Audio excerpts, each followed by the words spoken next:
ஆதிலக்ஷ்மி. ஆதி என்பதற்கு முதல் என்பது பொருள். திருப்பார்கடலை தேவர்களும் அசுரர்களும் கடைந்த போது தோன்றிய முதல் லக்ஷ்மியே ஆதிலக்ஷ்மி.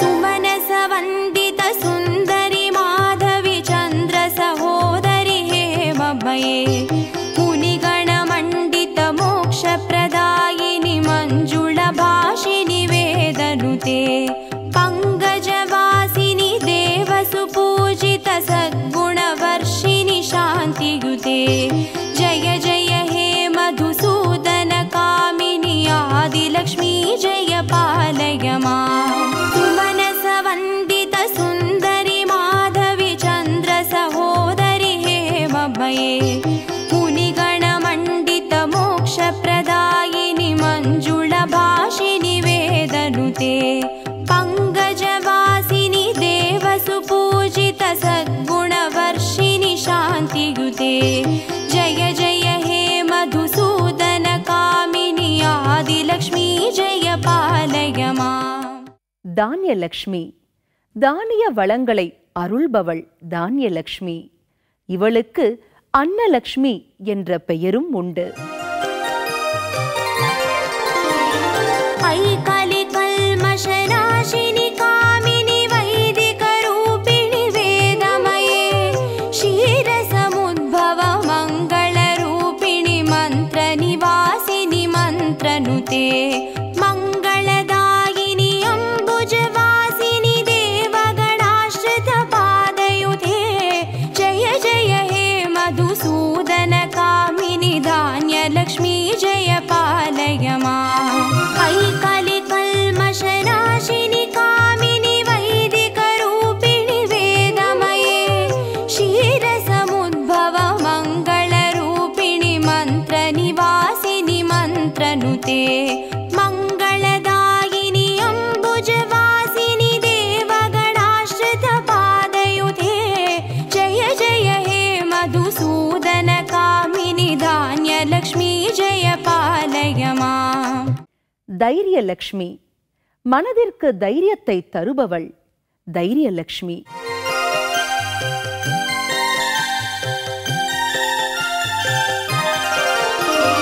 जय वरवर्णिनि वैष्णवी भार्गवी मन्त्रस्वरूपिणि मन्त्रमये सुरगण पूजित शीघ्र फलप्रद ज्ञान विकासिनि शास्त्रनुते भवभयहारिणि पाप विमोचनि साधु जनाश्रित पादयुते जय जय हे मधुसूदन कामिनि धैर्यलक्ष्मी जय पालय माम्. जय वरवर्णिनि वैष्णवी भार्गवी मन्त्रस्वरूपिणि मन्त्रमये सुरगण पूजित शीघ्र फलप्रद ज्ञान विकासिनि शास्त्रनुते भवभयहारिणि पाप विमोचनि साधु जनाश्रित पादयुते जय जय हे मधुसूदन कामिनि धैर्यलक्ष्मी जय पालय माम्. சந்தானலக்ஷ்மி. சந்தானம் என்பதற்கு குழந்தை என்று பொருள். குழந்தை வரத்தை அளிப்பதனால் இவளுக்கு சந்தானலக்ஷ்மி என்று பெயர் வந்தது. ஐககவாகினி மோகினி சக்ரிணி ராகவிவர்த்தினி ஞானமயே குணகணவாரிதி லோகஹிதைஷினி ஸ்வரசப்தபூஷித கானனுதே सकल सुरासुर देव मुनीश्वर मानव वन्दित पादयुते जय जय हे मधुसूदन कामिनि संतान लक्ष्मी जय पालय माम्. ऐकगवाहिनि मोहिनि चक्रिणि रागविवर्धिनि ज्ञानमये गुणगणवारिधि लोकहितैषिणि स्वरसप्तभूषित गाननुते सकल सुरासुर देव मुनीश्वर मानव वन्दित पादयुते जय जय हे मधुसूदन कामिनि संतान लक्ष्मी जय पालय माम्. விஜயலக்ஷ்மி. விஜயம் என்பதற்கு வெற்றி என்று பொருள். வெற்றியை அருள்பவள் விஜயலட்சுமி.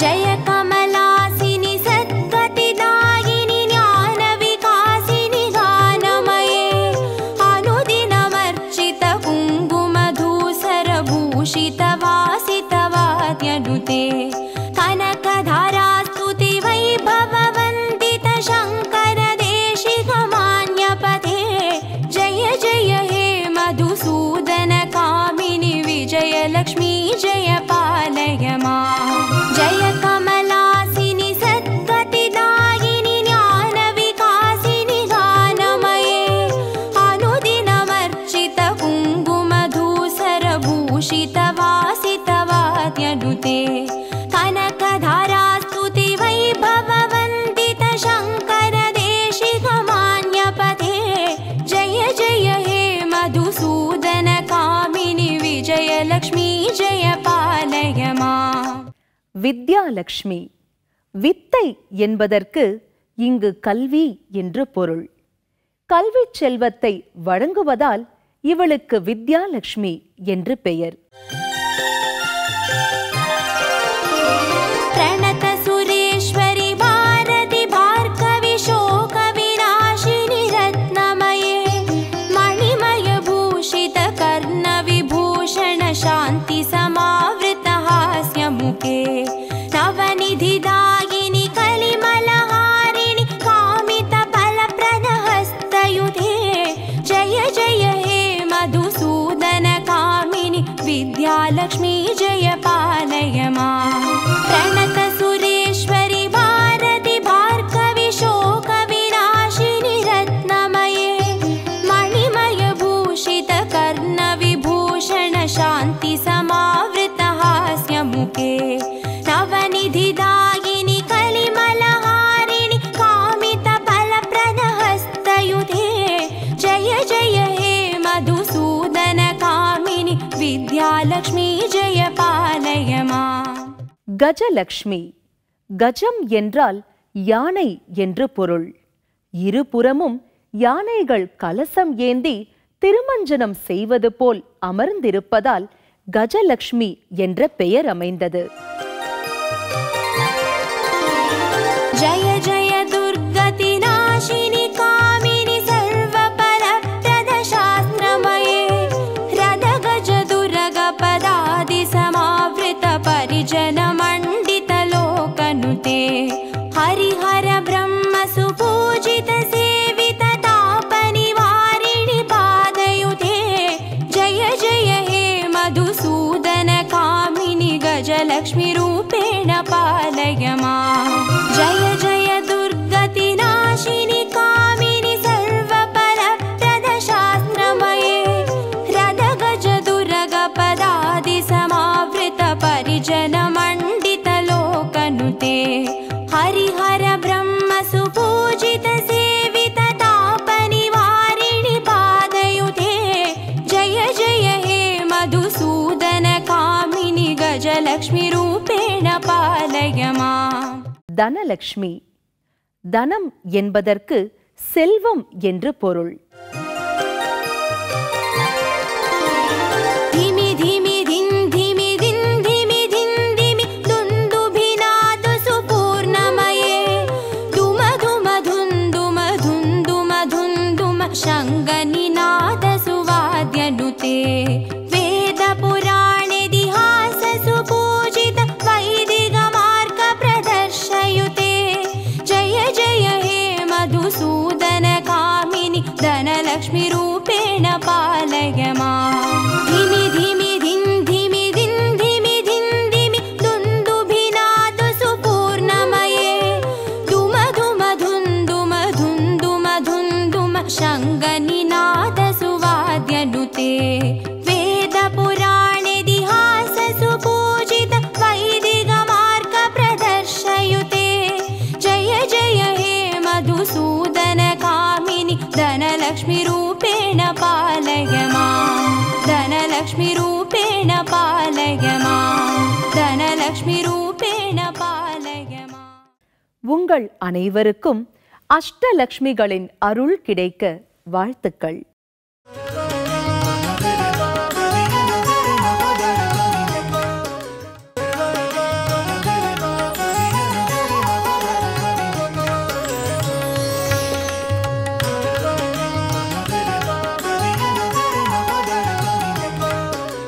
வணக்கம். இந்த இனிய காலை பொழுது உங்கள் இல்லங்களிலும் உள்ளங்களிலும் மகிழ்ச்சியை தென்றலாய் வீசச் செய்யட்டும். இந்த நாளில் உண்மையான நேர்மையான உழைப்பு, மாறாத மன உறுதி, வீட்டிற்கும் நாட்டிற்கும் நலம் தரும் நற்செயல்கள், அனைவரிடத்திலும் அன்பு, வறியோர்க்கும் முதியோர்க்கும் ஆதரவு, உடல் நலம், உள்ள நலம், செல்வ வளம் அனைத்தும் பெற பிரார்த்திக்கிறோம். இப்போது நாம் காணவிருப்பது பக்தி பாடல்கள்.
मध्यरङ्गं छायारहितदेव प्रकाश गर्भगृह मध्यरङ्गं समस्त दुःखादिहेतुभूत संसार सागरभयभङ्गं समदमोपवृत्यादि संयुक्त साधुजनहृदय सरसिजभृङ्गं समदमोपवृत्यादि संयुक्त साधुजनहृदय सरसिजभृङ्गं कमलविजयकर विधृतपुरङ्गम् कमलविजयकर विधृतपुरङ्गं करुणारससुधार्णवतरङ्गं कमलेश विनुत वृषभतुरङ्गं कमलवदन गुरुगुहान्तरङ्गं सदा चलेश्वरं भावये कमलविजयकर विधृतपुरङ्गं करुणारससुधार्णवतरङ्गं कमलेश विनुत वृषभतुरङ्गं कमलवदन गुरुगुहान्तरङ्गं सदा चलेश्वरं भावयेऽहं चमत्कार पुरगेऽहं गिरिजामोहं सदा चलेश्वरं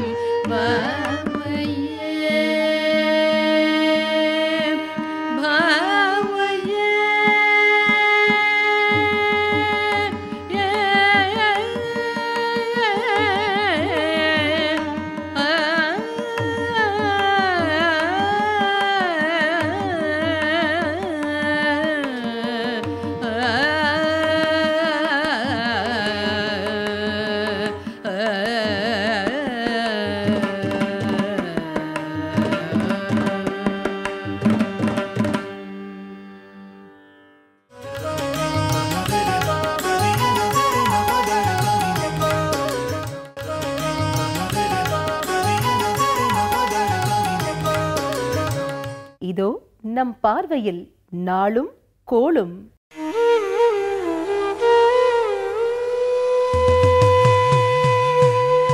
முப்பத்தி 1/7/2014 ஜூலை மாதம் வியாழக்கிழமை, ஜெய வருடம் ஆடி மாதம் 15ஆம் தேதி, ஷவ்வால் 3ஆம் தேதி, திருவாடானை ஸ்நேகவல்லியம்மன் தபசு காட்சி.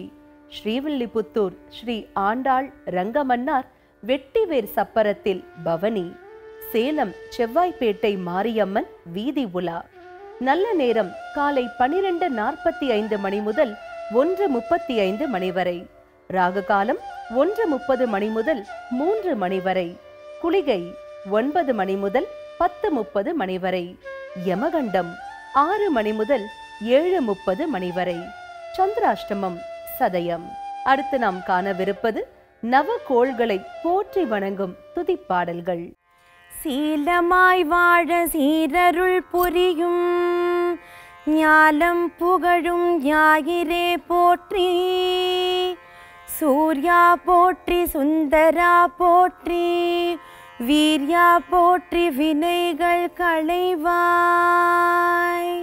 எங்கள் குறைகளெல்லாம் தீர்க்கும் திங்களே போற்றி, திருவருள் தருவாய். சந்திரா போற்றி, சத்குரு போற்றி, சங்கடம் தீர்ப்பாய் சதுரா போற்றி. சிறப்புருமணியே செவ்வாய் தேவே, குறைவிலாதருள்வாய் குணமுடன் வாழ. மங்களச் செவ்வாய் மலரடி போற்றி, அங்காரகனே அவதிகள் நீக்கு. இதமுற வாழ இன்னல்கள் நீக்கு, புத பகவானே பொன்னடி போற்றி. பதந்தந்தாழ்வாய் பன்னொழியானே, உதவியே அருளும் உத்தமா போற்றி. குணமிகு வியாழ குரு பகவானே மணவுள வாழ்வு மகிழ்வுடன் அருள்வாய். பிரகஸ்பதி வியாழ பரகுரு நேசா கிரகதோஷமின்றி கடாட்சித்தருள்வாய். சுக்ரமூர்த்தி சுகமிகு ஈவாய் வக்ரமின்றி வரமிகு தருவாய். வெள்ளி சுக்ர வித்தகவேந்தே அள்ளி கொடுப்பாய் அடியார்க்கருளே. சங்கடம் தீர்க்கும் சனி பகவானே மங்களம் பொங்க மனம் வைத்தருள்வாய். சச்சரவின்றி சாகா நெறியில் இச்சகம் வாழ இந்தருள் தாத்தா. அரவெனும் ராகு ஐயனே போற்றி கரவாதருள்வாய் கஷ்டங்கள் நீக்கி. ஆக அருள் புரி அனைத்திலும் வெற்றி ராகுக்கினிய ரம்யா போற்றி. கேது தேவே கீர்த்தி திருவே பாதம் போற்றி பாவம் தீர்ப்பாய். வாதம் வம்பு வழக்குகள் இன்றி கேது தேவே கேண்மையாய் ரக்ஷி.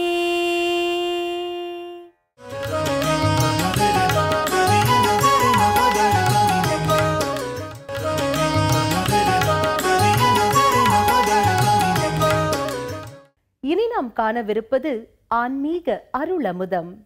ஆன்மீக அருளமுதம் என்ற மிக அழகான தலைப்பில் ஒவ்வொரு நாளும் காலை பொழுதில் பொதுயுகம் அறநெறி சான்றோர்களாக தமிழகத்தில் தோற்றம் கொண்டு மக்களை நன்னெறிப்படுத்துவதற்காக அற்புத பணுவல்கள் பலவற்றை இறையருள் வழி நின்று வழங்கி அருளியவர்களாகிய சான்றோர்களிடமிருந்து பெற்று அந்த நூல்களில் இருக்கிற அற்புத பணுவல்களை தக்க அறிஞர்களை கொண்டு உங்கள் செவி வாயாக நெஞ்சு களனாக ஒரு ஞான விருந்தை படைத்து வருவதை நீங்கள் அறிவீர்கள். அந்த அழகான தொடரில் பெருமக்களே மிகச்சிறந்த 1400 ஆண்டுகளுக்கு முன்பு வாழ்ந்திருந்த தவ சிரேட்டர் என்று பாராட்டத்தக்க தமிழில் எழுந்த மிகச்சிறந்த 6 நூல்களில் ஒன்று என்று கருதப்படுகிற திருமந்திரத்தை நமக்கு ஆக்கி தந்த மிகப்பெரிய சிவஞானியாகிய திருமூலருடைய திருமந்திரத்திலிருந்து அரசாட்சி முறை பற்றி அற்புதமான சில பதிவுகளை நாடாளுகிற மன்னனுடைய கடமைகள் இன்னது என்பதை ஞான நெறியிலே நின்ற ஒரு அருளாளருடைய பார்வையில் சொல்லுகிற அழகான பகுதியிலிருந்து பாடல்களை சில நாட்களாக நான் உங்களுக்கு வரிசைப்பட விளக்கம் தந்து வருகிறேன். அதிலே ஒரு இனிய பாட்டு இன்றைக்கு நம்முடைய சிந்தனைக்கு வருகிற மிக நல்ல பாட்டு, ஆழமாக சிந்திக்கப்பட வேண்டியதாக இருக்கிற பாட்டுக்கள். இன்றைக்கு கூட உலக அரங்கில் போர்க்களத்திற்கு என்று சில நீதிகள் உண்டு.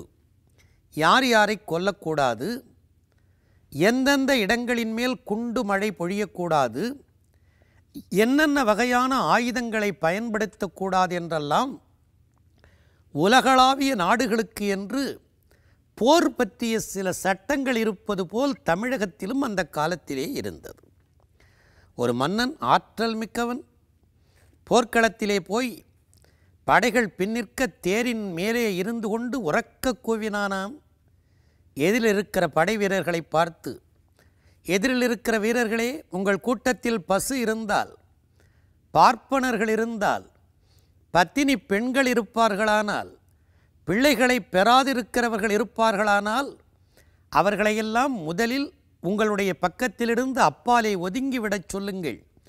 நீங்கள் மட்டும் வீரர்கள் என்னோடு போருக்கு வாருங்கள். ஆவும் ஆனியல் பார்ப்பன மாக்களும் பெண்டிரும் பிணியுடையீரும் நோயுடையவர்கள் இருந்தால், தென்புலத்திலே வாழ்கிறவர்களுக்கு அருங்கடன் இருக்கும் பொன் போல் புதல்வரை பெறாதீரும், எம் அம்பு கடிவிடுதும் நும் அரண் சேர்க என்றானாம். வேகமாக செலுத்தப் போகிறேன், பாதுகாவலான இடத்திற்கு அவர்களை அப்புறப்படுத்திவிட்டு போர் தொடங்குங்கள்னு.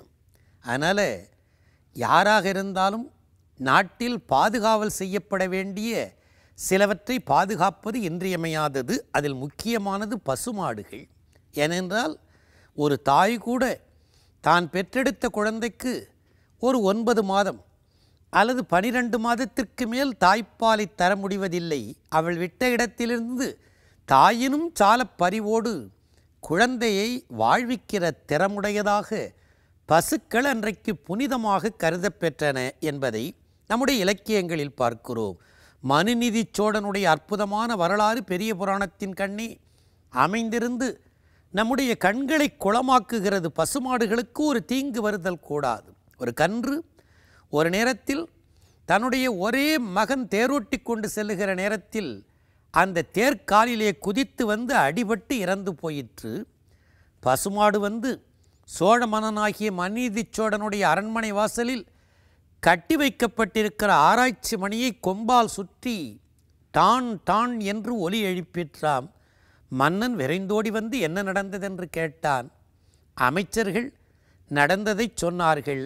நம்முடைய அரசிளம் குமாரர் தேரேறி போகிற நேரத்தில் பால் குடித்த மயக்கத்தில் துள்ளி வந்த கன்று ஒன்று ஓடி வந்து மன்னனினுடைய இளங்குமரனினுடைய அற்புதமான தேரின் பின் சக்கரத்திலே மோதி இறந்தது என்று சட்டபூர்வமாக எந்த பிழையும் இளவரசன் செய்துவிடவில்லை என்று அமைச்சர்கள் பாதுகாவலாகச் சொல்ல, அதற்கு என்ன செய்வது என்று மன்னன் கேட்ட நேரத்தில் அதற்கென்ன பிராயச்சித்தம் செய்து விடலாம், தங்கத்தில் ஒரு கன்றுக்குட்டியை செய்து பிராமணர்களுக்கு தானம் வழங்கி விடலாம், இறந்த கன்றுக்குட்டியை அதனுடைய தோலை பிரித்தெடுத்து அதனை நம்முடைய இளவரசனுடைய உடம்பின் மேல் சுற்றச் செய்து பசுமாடுகள் இருக்கிற கொட்டிலில் சில நாள் தங்க வைப்பது பிராயச்சித்த முறைகளில் ஒன்று, அதை செய்து விடலாம் என்றெல்லாம் பிராயச்சித்தத்தை சொன்னபொழுது மன்னன் நகைத்தானாம். ஏன் மன்னா நகைக்கிறீர்கள் என்று அறிவார்ந்த அமைச்சர்கள் கேட்டார்கள். இந்த பசுமாடு தன்னுடைய கன்றை இழந்துவிட்டு நீதி கேட்க வந்திருக்கிறது. நீங்கள் பிராயச்சித்தத்திற்கு வழி சொல்லுகிறீர்களே, அதன் கண்ணீருக்கு பதில் சொல்லுங்கள் அப்படின்னு கேட்டபொழுது, அவ்வளவுதான் சட்டம், அப்படித்தான் ஒரு பசுமாடும் மனிதனும் சமமாக மாட்டார்கள் என்று சொன்ன நேரத்தில், இல்லை, அந்த பசுமாட்டினுடைய கண்ணீருக்கு சரியான நீதி என்ன தெரியுமா? அது வருந்துவது போல் என் மகனை நான் தேர்காலிலிட்டு கொன்று அது படுகிற துயரத்தை நான் பெறுவதுதான் இந்த சிற்றறிவு படைத்ததாக இருக்கிற பசுமாட்டின் துயரத்திற்கு நான் தருகிற நீதி என்று சொல்லி, ஒரு மைந்தன் தன் குலத்துக்கு உள்ளான் என்பதை உணராதவனாக தருமம் தன் வழி செல்கை கடன் என்று இந்த ஒப்பற்றவனாக இருக்கிற மனுநீதி சோழன் தன்னுடைய மகனுடைய மார்பகத்தின் மேலேயே தேர்காலை ஏற்றி அவனை கொலை செய்தான். விண்ணவர்களெல்லாம் பூமழை பொழிந்தார்கள்னு மனுநீதி சோழனுடைய அருள் வரலாற்றை சேக்கிழார் பெருமான் விரித்து சொல்லுவதை பார்க்கிறோம். அப்பொழுது அதே மாதிரி பெண்களுக்கு தீங்கு செய்யலாமா என்றால், ஒரு நாட்டில் பாதுகாக்கப்பட வேண்டிய மென்மையானவர்கள் பெண்கள். ஆவையும் பசுமாடுகளையும் பாவையும் அழகாக புனையப்பட்டிருப்பதாகிய பாவை போன்ற பேரழகு படைத்திருக்கிற பெண்களையும் மற்ற அறவோரையும், இந்த நாட்டின் கண்ணே அறங்களை நிலைநிறுத்துவதற்குரிய கடமையில் நிற்பவர்களாகிய தவசீலர்களாகிய பெரியவர்களையும். அப்போ அரசாட்சி முறையில் நாடு காக்கிற மன்னனுக்கு மிக இன்றியமையாத காவல் யார் யாருக்கு? பசுக்கூட்டங்களை பாதுகாக்க வேணும். அதுதான் கண்ணனுடைய வரலாற்றில் அவனே மேய்த்தான். சண்டேஸ்வரர் வரலாற்றில் பசுக்கூட்டங்களை அடித்தான்கிற காரணத்திற்காக ஒரு பிராமண பிள்ளை தானே போய் பசுக்கூட்டங்களை மேய்த்தன என்ற அருமையான வரலாறு. ஆவையும் பசுக்களையும் பாவையும் பாவை போல்வார்களாகிய பெண்களையும் மற்ற அறவோரையும் நல்ல தர்ம நெறியின் கண்ணே வாழ்கிறவர்களாகிய ஞானிகளையும் தேவர்கள் போற்றும் திருவேடத்தாரையும் வானத்து தேவர்களால் கூட கையெடுத்து வணங்கத்தக்கதாகிய சிவ வேடம் பூண்டு மண்ணுலகத்தின் கண் வாழ்கிறவர்களாகிய ஒப்பற்றவர்களாக இருக்கிற வேடதாரிகளாகிய தவசிகளையும் 4 பேரை சொல்லிட்டார். பசுமாடுகள், பெண்கள், அறவோர்கள், அறவோர் அந்தணர் என்று 2 அறவோர்கள், தேவர்களால் கூட தொடத்தக்கவர்களாக இருக்கிற தவசிகளாக இருக்கிற தவம் செய்கிறவர்களாகிய பெரியவர்கள். ராமனுடைய கதையில் தவ சிரேட்டர்களுக்கு அவன் பாதுகாப்பு அளித்தான் என்பதை அவனுடைய நீண்ட அந்த ஒப்பற்றதாகிய காட்டு பயணத்தின் கண் வந்திருந்த முனிவர்களுக்கு இருக்கிற துயரங்களையெல்லாம் தீர்த்து அசுரர்களையும் அரக்கர்களையும் வீழ்த்தி காவல் செய்தான் என்பது அவனுடைய மிகப்பெரிய வரலாற்றின் பெருமிதமாக குறிக்கப்படுவதை பார்க்கிறோம். தேவர்கள் போற்றும் திருவேடத்தாரையும் காவலன் காப்பவன், அவர்களையெல்லாம் காக்க வேண்டிய கடமையுடையவன் காவலன் என்று சொல்லத்தக்கவனாகிய மன்னன் காவாது ஒழிவானேல். ஒருவேளை இந்த 4 வகையான பெருமக்களுக்கும் பசுக்களுக்கும் அவன் காவலை செய்யவில்லை என்றால் மேவும் மறுமைக்கு மீளா நரகமே என்றார். ரொம்ப அழகான தொடர். அவனுக்கு என்ன கிடைக்கும்? இம்மையின் கண் புகழ் குன்றி போவான் என்பது மட்டுமில்லை, இந்த உலகத்தை விட்டுவிட்டு அவன் மேலுலகத்திற்கு சென்றபொழுது மண்ணுலகத்தின் கண்ணே புண்ணியங்களை செய்து தர்மங்களை செய்தவர்களுக்கு சொர்க்கம் கிடைக்கும் என்றும், அப்படியில்லாது பாவங்களை செய்து அறநெறிக்கு மாறாக வாழ்ந்தவர்கள் யாராக இருந்தாலும் அவர்களுக்கெல்லாம் நரகம் வாய்க்கும் என்றும் சொல்லப்படுகிற பௌராணிக கருத்தை உள்வாங்கிக் கொண்ட திருமூலர் சொல்லி காட்டுகிறார். இந்த 4 வகை காவலை நாடாளுகிறவன் பசுமாடுகள், பெண்கள், நல்ல அறவோர்கள், திருவேடம் கொண்டவர்களாக இருப்பவர்களாகிய தவசிகள், இவர்களை பாதுகாவல் செய்வதற்கு மன்னன் நாடாளுகிற மன்னன் தவறுவானானால் காவாது ஒழிவானேல் மேவும் மறுமைக்கு மீளா நரகமே. அவனை கட்டாயமாக நரகம் வந்து சூழ்ந்து கொள்ளும், கட்டாயமாக அவனுக்கு விண்ணுலகத்தின் கண்ணே சொர்க்கத்தின் வாசல் திறக்காது அவன் தண்டிக்கப்படுவான் என்கிற காரணத்தால் விண்ணிலே அவனுக்கு சொர்க்கமில்லை என்பதனால் மண்ணிலும் அவனுக்கு புகழ்மிக்க வாழ்க்கை இல்லை என்பதும் சொல்லாமலேயே இந்த பாடலில் தொக்கி நிற்பதை பார்க்கிறோம். எனவே சமூகத்தில் மெலிந்த பிரிவினரும் காவல் செய்யப்பட வேண்டுகவர்களும் மிகச்சிறந்த புனித பொருள்களுமாக இருக்கிறவற்றையெல்லாம் பாதுகாவல் செய்வதுதான் அரசாட்சியில் நாடாளுகிற மன்னனுடைய தலையாய கடமைகளில் குறிப்பிட்டு சொல்லத்தக்கன என்பதை சொல்லாமல் சொன்ன அருமையான திருமூலருடைய இந்த திருமந்திரத்தை புலர்காலை நேரத்தில் உங்கள் நெஞ்சத்தடத்திற்கு விருந்து படைத்த மனநிறைவோடு உங்களை வணங்கி வாழ்த்தி இன்றைய ஆன்மீக அருள் அமுதத்தை நிறைவுக்கு கொண்டு வருகிறேன். வணக்கம்.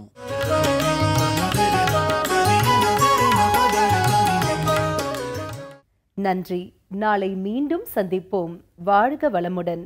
நலம் வாழ இந்நாளும் எம் வாழ்த்துக்கள்.